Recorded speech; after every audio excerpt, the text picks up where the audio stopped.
কতদিন যাবৎ কোথাও ঘুরতে যাই না, সময় পাই না। পোলাপাইনের পড়া থাকে, স্কুল থাকে, মেয়েদের কলেজ থাকে, সব কিছু মিলাইয়া সময় পাওয়া যায় না।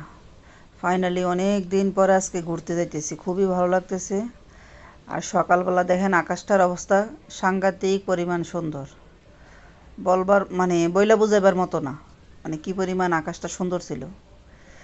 আসসালামু আলাইকুম, আশা করি সবাই ভালো আছেন, সুস্থ আছেন। আজকে একটি নতুন ব্লগ নিয়ে হাজির হয়ে গেলাম। যারা যারা আজকে ব্লগটা দেখবেন সবাইকে বলি প্লিজ চ্যানেলটা সাবস্ক্রাইব করবেন, একটা করে লাইক দিবেন, একটা করে শেয়ার দিবেন। আর যারা ফেসবুক থেকে দেখবেন তাদের সবাইকে বলি প্লিজ ফেসবুকটাকে একটা লাইক দিয়েন, একটা ফলো দিয়েন এবং একটা শেয়ার দিন।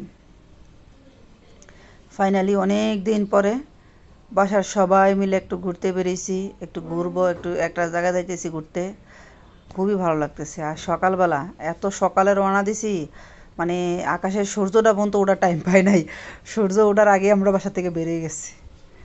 তারপরে গাড়িতে উঠলাম, ওঠার পরে আমার গাড়ির সামনে গেলাম, অনেকক্ষণ পরে গাড়ি ছাড়ছে। তারপরে যখন রওনা দিলাম তখন দেখলাম যে আকাশে আস্তে আস্তে সূর্যমামা উঠতেছে, মানে আস্তে আস্তে। আর ওয়েদারটা ওই দিন এত সুন্দর ছিল, ঠান্ডা ঠান্ডা ওয়েদার ছিল, খুবই ভালো লাগছে। মানে বাতাস ছিল, যত কিছু বাতাস ছিল অনেক, এই কারণে অনেক বেশি ভালো লাগছে। আর আমরা ঘুরতে যাইতেছি সুবর্ণগ্রামে, অনেক মানুষ ছিল এখানে, আর অনেকেই ছিল সাথে, খুবই ভালো লাগছে। কে কে গেছেন আমি জানি না, কিন্তু আমি প্রথমবার গেছি সুবর্ণগ্রামে। আমার কাছে অনেক বেশি ভালো লাগছে সুবর্ণগ্রামের পুরোটা রিসোর্ট, অনেক বেশি সুন্দর, অনেক বেশি ভালো লাগছে। এবং যাদের বাসায় ছোট বাচ্চা আছে এবং যারা নতুন বিয়ে করছেন সবাই যাবেন একটাবার করে হলো ঘুরতে। খুবই সুন্দর একটা জায়গা, খুবই ভালো লাগবে।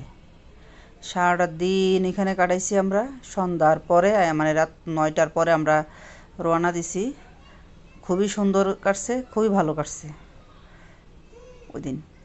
যাদের বাসা ফ্যামিলি আছে ফ্যামিলি নিয়ে ঘুরতে যাবেন, খুবই সুন্দর লাগবে, খুবই ভালো লাগবে। চাইলে ওখানে থাকতেও পারেন, সেই ব্যবস্থাও আছে তাদের কাছে। খুবই ভালো লাগছে দেখেন রিসোর্টটা।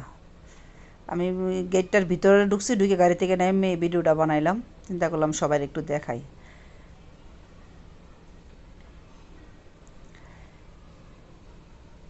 আমরা ভিতরে ঢুকবো আস্তে আস্তে, দেখেন আমাদের সাথে তো কত মানুষ ঢুকতেছে, আরও মানুষ আসতেছে।